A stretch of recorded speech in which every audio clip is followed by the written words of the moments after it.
Hey, this is Sabrina Monarch of monarchastrology.com and Magic of the Spheres podcast. I'm live right now on Instagram and also recording this for you on YouTube about Venus retrograde in Leo. So this retrograde, the station happens today, July 22nd. And I just want to talk and dive into a theme here about being seen, about being perceived, about being known. So if we take it back to our inner child, right? And if you think to your inner kid's biggest dreams and wishes and desires, so that could be tender depending on what your childhood was like. And if you think about this beyond maybe having basic needs met, if you didn't feel that way as a kid, if you really feel into your inner child's dreams, what comes up for you? What do you feel and sense around that, right? Or maybe you already have a memory and you know. Generally, the inner child, our young one, has this natural sense of bigness or grandness, right? So they want something fantastic. Castles, dragons, unicorns, spaceships, something magical, right? Something extra. And as I was thinking about this, I was remembering, I got a memory of being maybe 5 or 6 years old, and I was in Vegas with my family on a family vacation. And I honestly don't know or understand what was happening. It's just this memory. Maybe we have photos of it, I don't know. But my family and I were inside of this wooden ship that was close to the ceiling, and that was basically flying over an audience of people. My family and I, we were wearing crowns. We had Mardi Gras beads on. There was this whole sea of people, and I was doing the little princess wave, and I felt that they were clapping and cheering, and I didn't know what was going on. I was really young. But I had this internal sense of this is so true. This is so right. Of course I am this princess.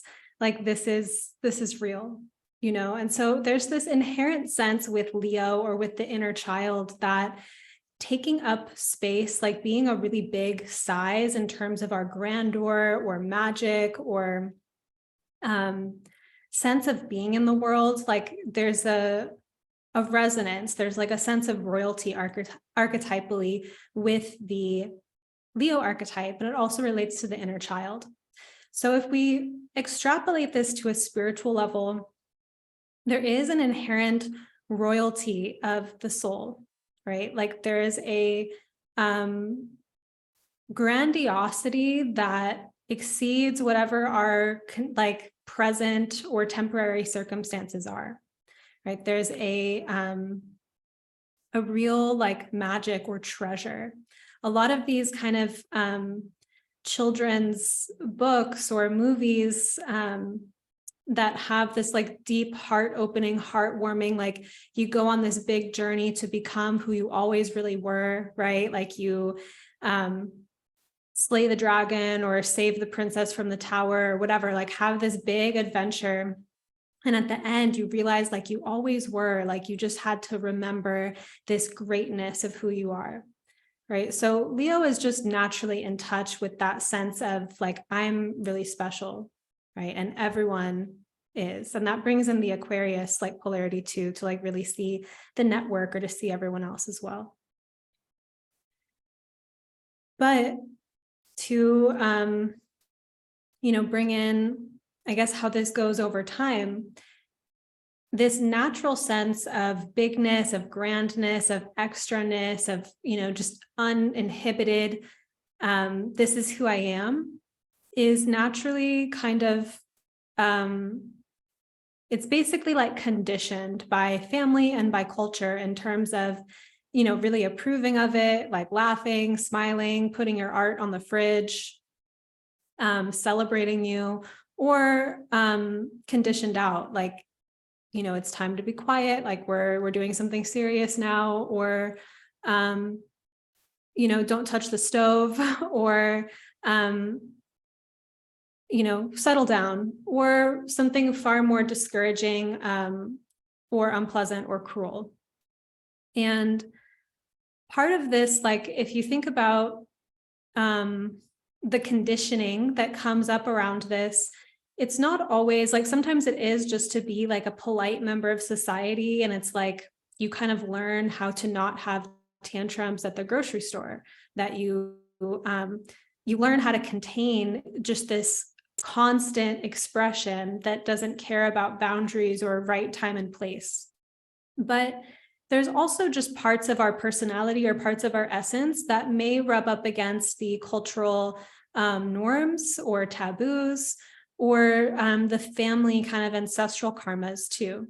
So some family dynamics might really approve of your like loudness and vivaciousness and your extraness, whereas other family dynamics wouldn't.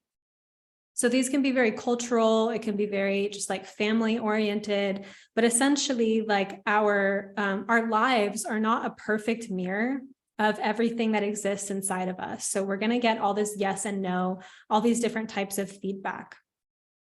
And this starts to form our psychology around our personality, as well as our shadow, because we have received these simple or complex reflections from reality about our inherent nature. Checking in with the live people. Okay. So essentially, there's this part of us within the Leo archetype. And I will be, I'm building on this for Venus and Leo and thinking about this transit. But there's a part of us that wants to be seen, recognized, even admired, appreciated. We want to be acknowledged. We want to be validated. And maybe I'll back up a little here and just continue to talk about this, like how we're reflected versus what goes into shadow. My notes are like moving us farther along, but I want to slow down in this spot. Whatever it is that's not mirrored or not like very well mirrored by our family or by our culture as we're growing up, it doesn't just go away. Like it exists. It may go into shadow. It may be something that we have a difficult time accessing because there's a lot of pain around it, or it just doesn't feel like our nervous system developed along with it. So, someone maybe that has like they get really activated about speaking up or taking up space, like it's scary to do that or something. Or, what's another good example? I guess it's really just any part of your inherent nature that has been not sufficiently mirrored, so it didn't become part of your development. What I want to just suggest is there's kind of two basic pathways within that. One is like we totally know what's there and it wasn't recognized, and like our inner child is like really aware of like I don't feel seen here, but I know this part of me, and it like I'm going to somehow bring it out into the world, like I'm still with it. Versus the other pathway where it really just becomes something that fades and we kind of forget that it exists. And those are two very different storylines or heroes' journeys, but we'll come back to that. So then when it comes to our psychology, the part of us that wants to be seen, reflected, validated, this is part of the Leo experience, right? It's the natural childhood impulse to be like, look, I made this piece of art and want other people to celebrate it. And it continues throughout our lives in the places that we want validation.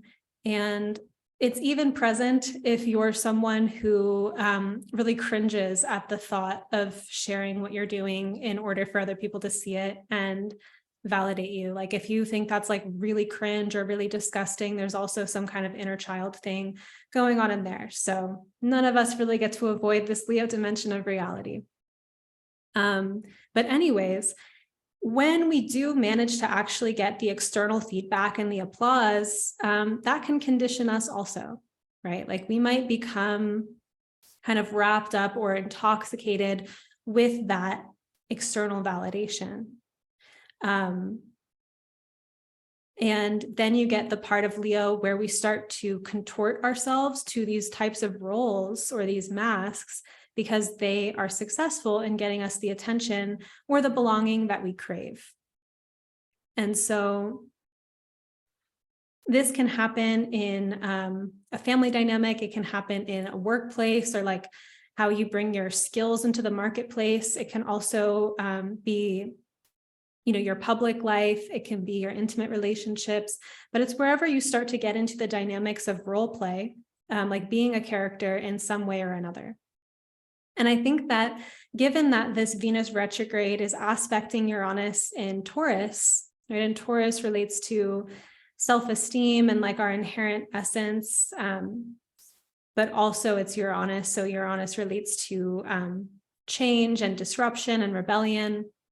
I think that given that there's this Venus-Uranus storyline in the retrograde, that our performer archetype might want to free itself from its role, might want to turn the role on its head and experiment with other ways of showing up and being seen. And sometimes rebelling with Uranus, like it can take on a reactive stance. So it's still not exactly the truth, but it's like a compensation for the other thing that wasn't true. And so it's more of a pendulum swing. And that might still be an important part of creative process or coming into authenticity and wholeness. You might be self-aware of that, right? So if you are not self-aware that that's happening and you are in this rebellious kind of pendulum swing, people can get very high on their supply when they do that. If you are self-aware and you know that that's happening, sometimes people don't even let themselves have the pendulum swing because they know it's a distortion too, but then they don't get to play with the game of it. So just thinking about how you might hold that impulse that comes through around doing something that's a little bit out of character or like off-brand or not your role kind of thing, and how that might be fun, that might be liberating in some way, and that it might not be so serious.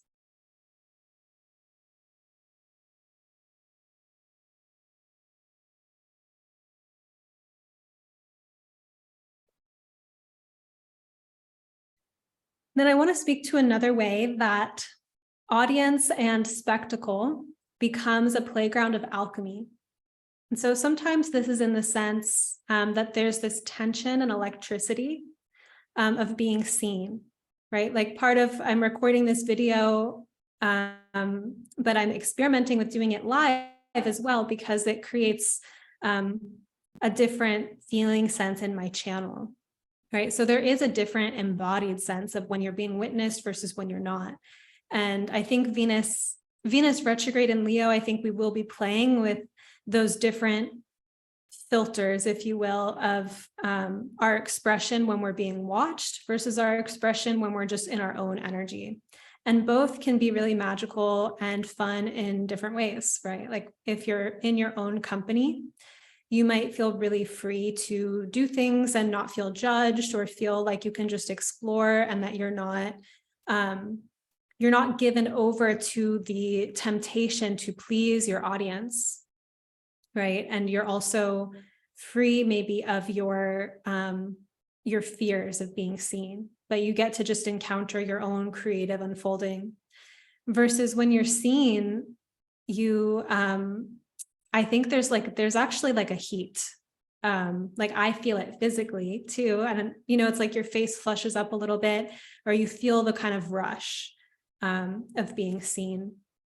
And I think that it adds like this like alchemical agent. And I think it can heighten parts of ourselves, right? And I think also being seen is very erotic. Like Leo, the fifth house, relate to play and sex and eros.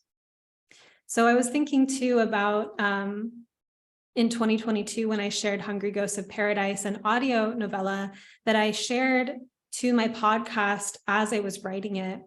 And I was very certain within myself that the novel was meant to be shared that way, that it felt too heavy to hold by myself, that I felt like it would be burdensome and just like a really unpleasant experience for myself to write it without witness. I wanted the audience like as it was happening.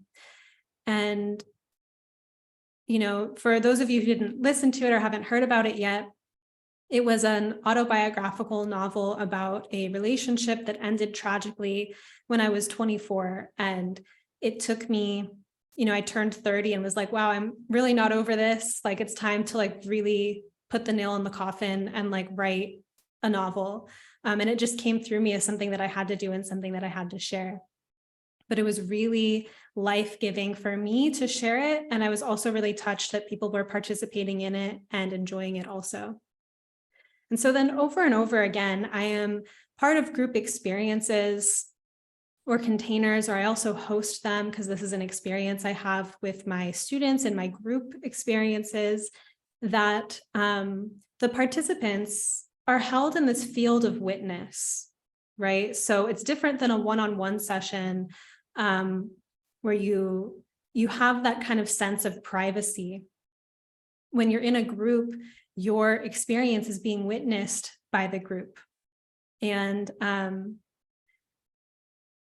I think that this really brings in this kind of Leo solar energy of the light of day. And if you think about, maybe the resistance or the interest that you have in being seen by a group of people, it's like some inner material that maybe we normally think is private or we have some level of shame about. But when you're in a group and everyone's sharing that, and you start to feel this sense of, oh, like we're just humans having this very expansive human adventure, and it's messy and we each have our stuff, it really lightens the load, I think, of the material, but it still also brings that heat and that activation of being witnessed. And I think that that is part of the magic of these group experiences. Speaking of that, though, actually, because I forgot to make announcements, if you're watching this on YouTube, please like this video, leave a comment, let me know what resonates with you, and subscribe to my channel. I also am offering a new course experience called Diviner. And this is an evolution of the Evolutionary Astrology Intensive, which I've been teaching for 5 years. It was time for it to really outgrow its old container. So I am keeping the intensive, but expanding it into a year-long experience. It's originally this 4-month experience that sparks astrological literacy.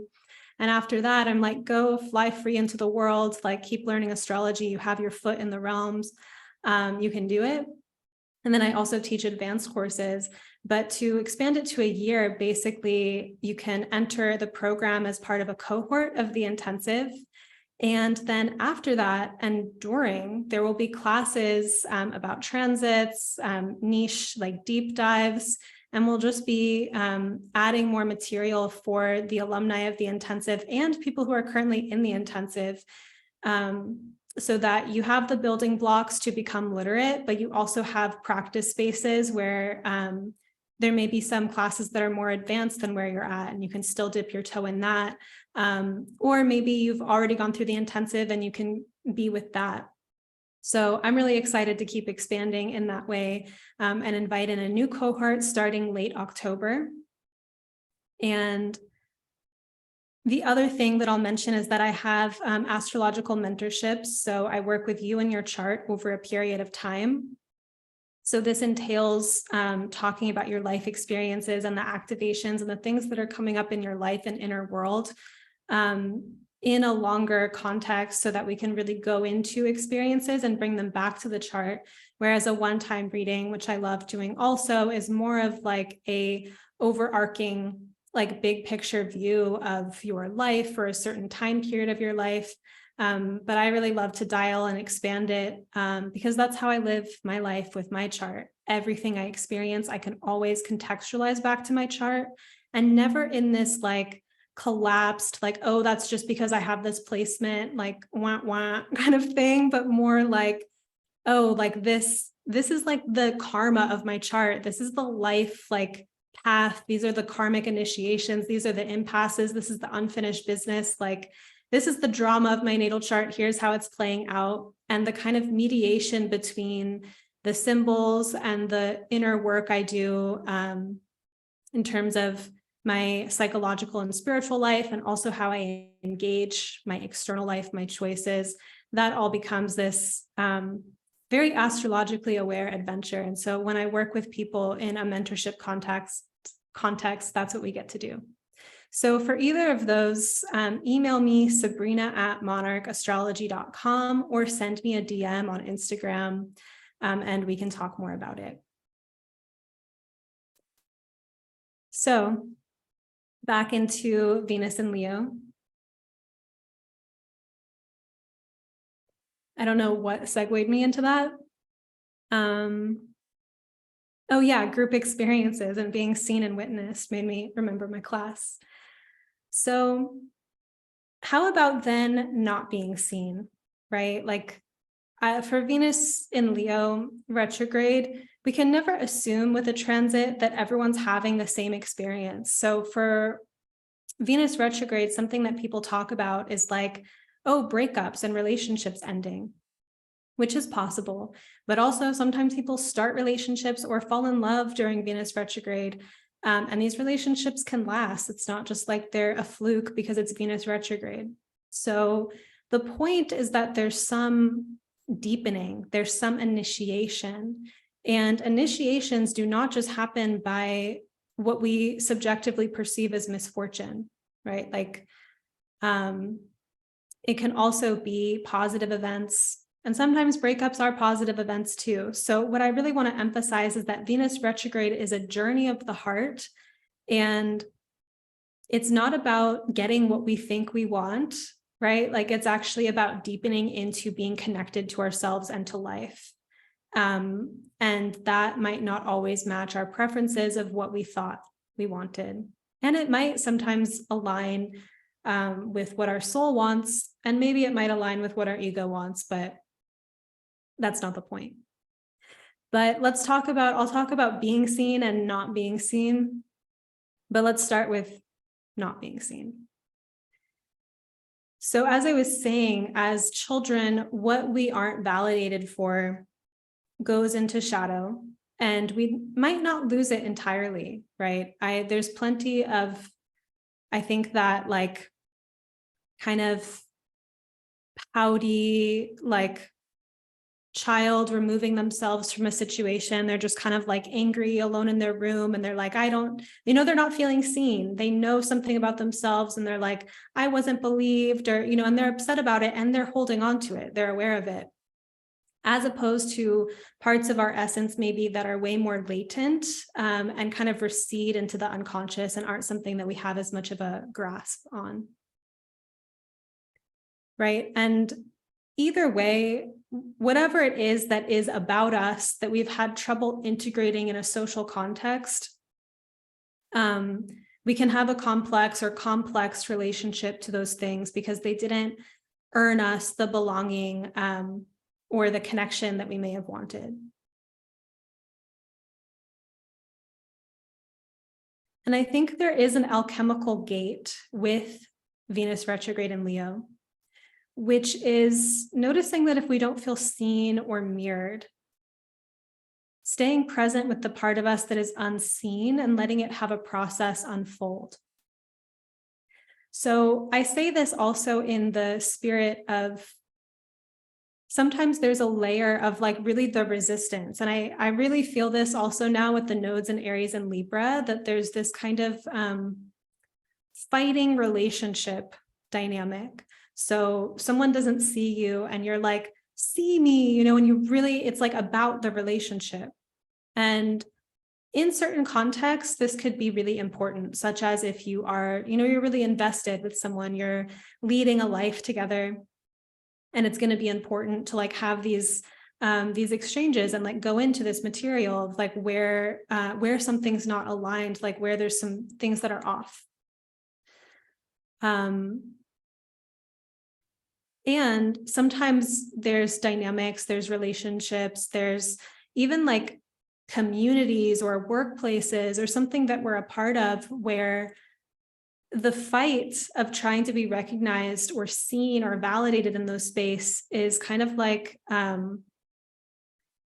futile, right? Which sounds like really dramatic. But there's a sense of like, why are you trying to earn recognition from the outside here.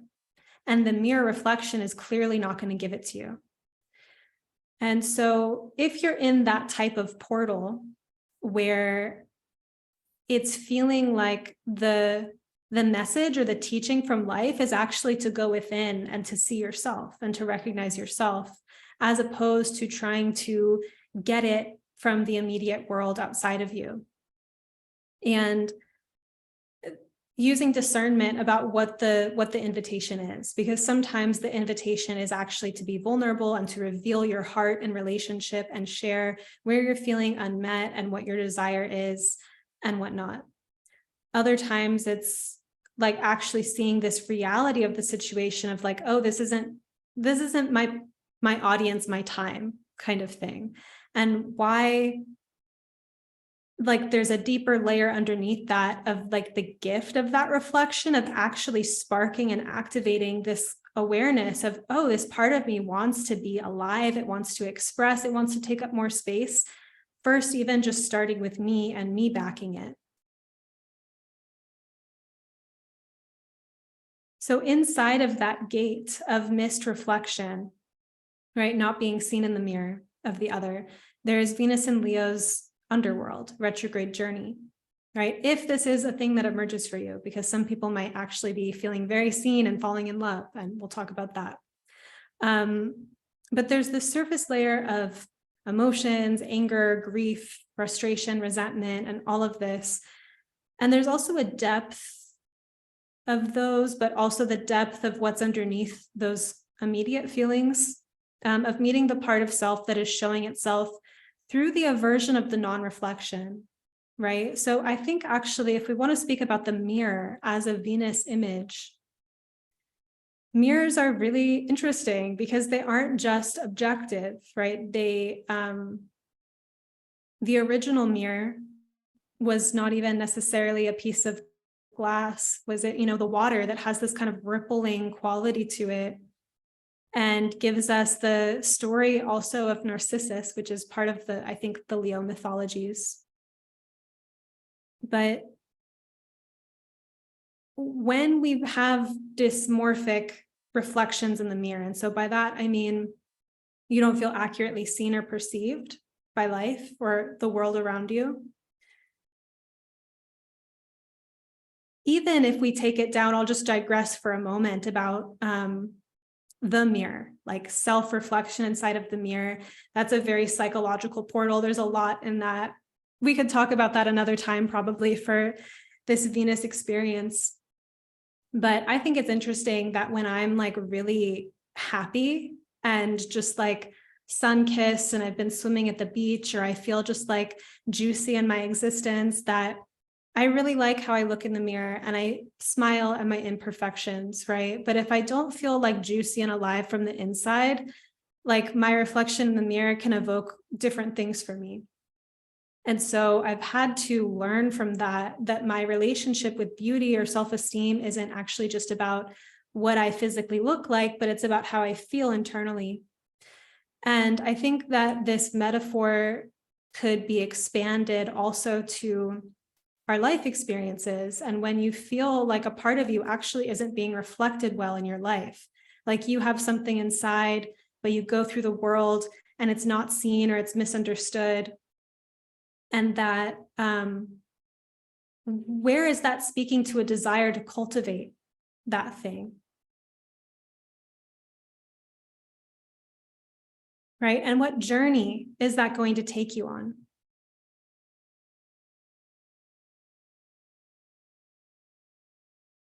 Another thing that I was thinking about, an image that came through, was like the movie Matilda. I actually think a lot of, if we're going to think about Leo and this kind of inner child or like the drama of not being seen, I think a lot of children's movies actually follow this plot of like the child has this secret world that the adults don't know about and can't even perceive, right? Like Narnia, or, even,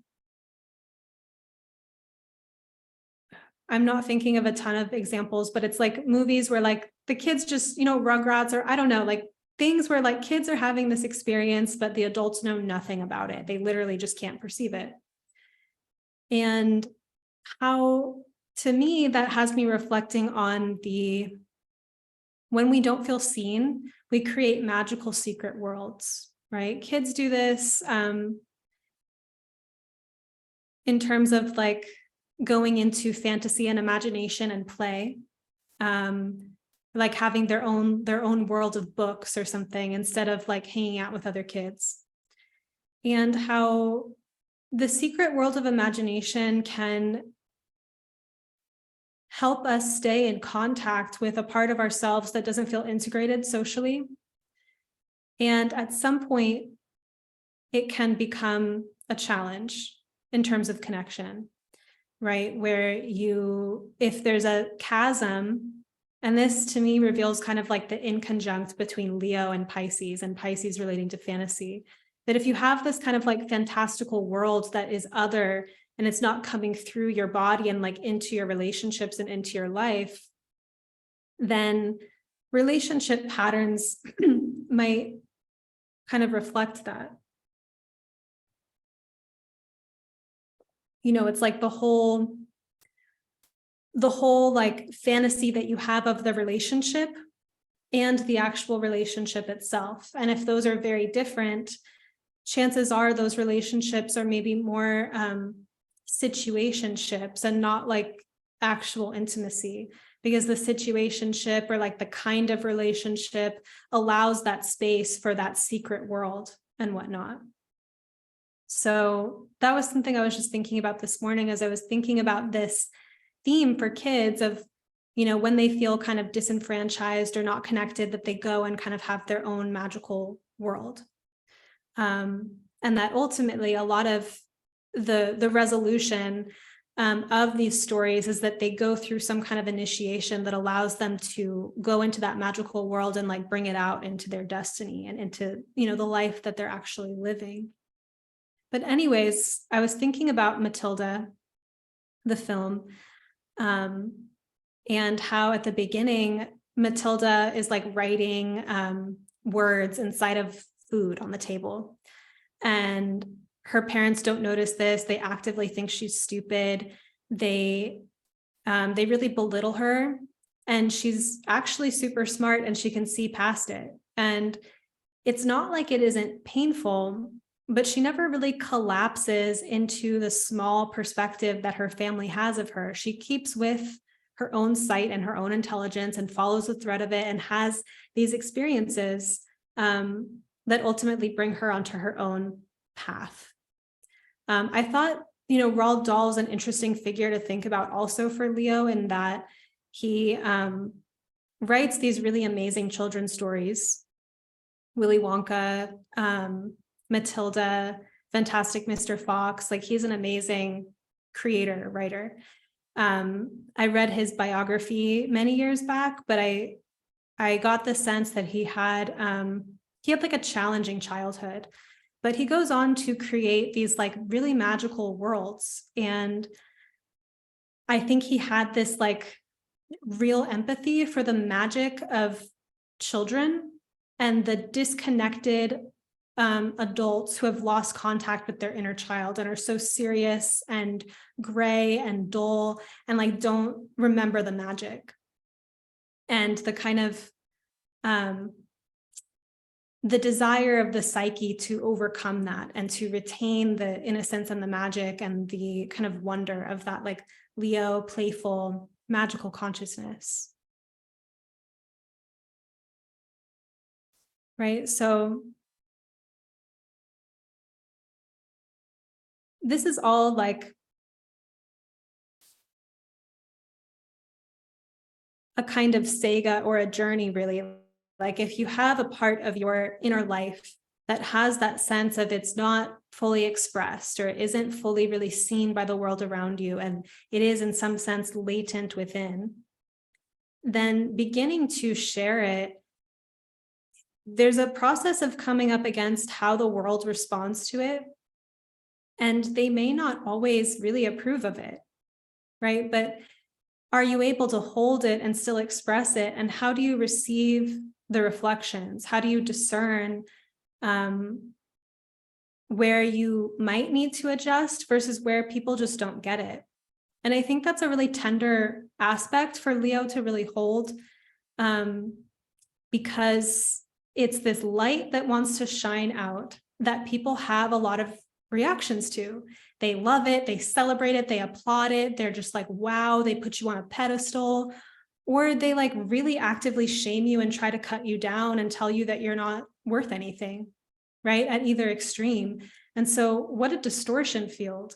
And to be able to actually be grounded inside of that and know who you are and express it outside of the distortions and the drama field of how people receive it is really not just a kind of adventure out in the social world, and as much as like claiming your space to exist, it is also an internal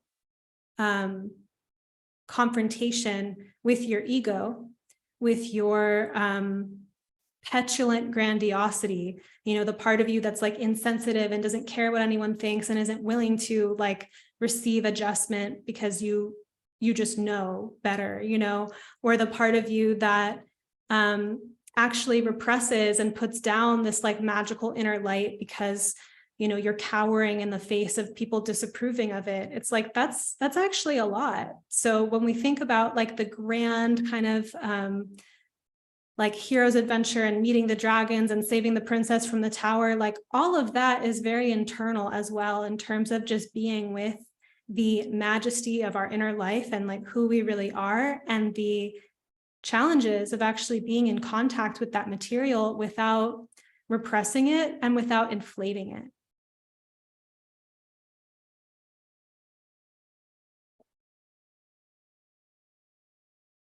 So are you in this adventure in some way in your life where you are not, like you have this kind of emergent creativity or truth, and maybe are feeling specifically unreflected or misreflected? And can you take it a level deeper in terms of what the spiritual teaching of that is? Because it can be beyond just being upset about the dynamic that gave you this reflection, but more like the journey that it's opening up of like, wait a minute, if I'm feeling so averse to this reflection, there's something in that it's touching for me. Right? What is it that's wanting to emerge and what's wanting to be seen? And I think the signs that follow Leo, the Virgo, the refinement, and Libra, the social interaction, really continue that storyline of how to bring this content of who you are into relationship, into equality with Libra. But it's a journey to get there. And then something that I don't think I'm going to speak as much about for now, but I'll just leave us to think about, is that I've mostly talked about the part about being unseen, and that when you're unseen and when you can slip under the radar and have your own secret world, secret magical world,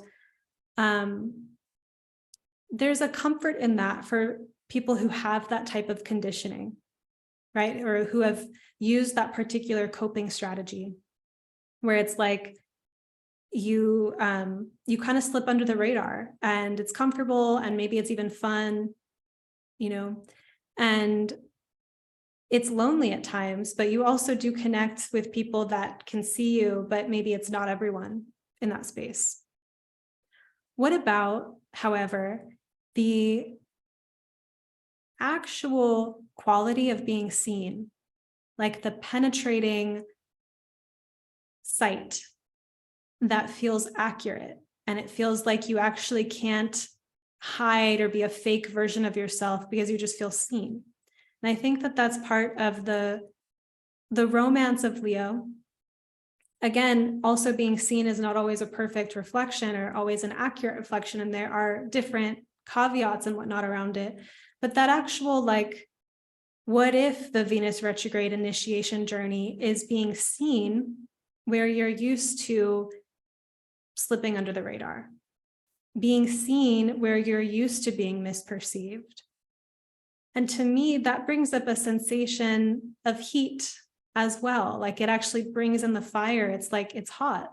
It is, it creates nervousness. It creates eros. Right? So maybe this is something to talk about in a follow-up, but in terms of being seen.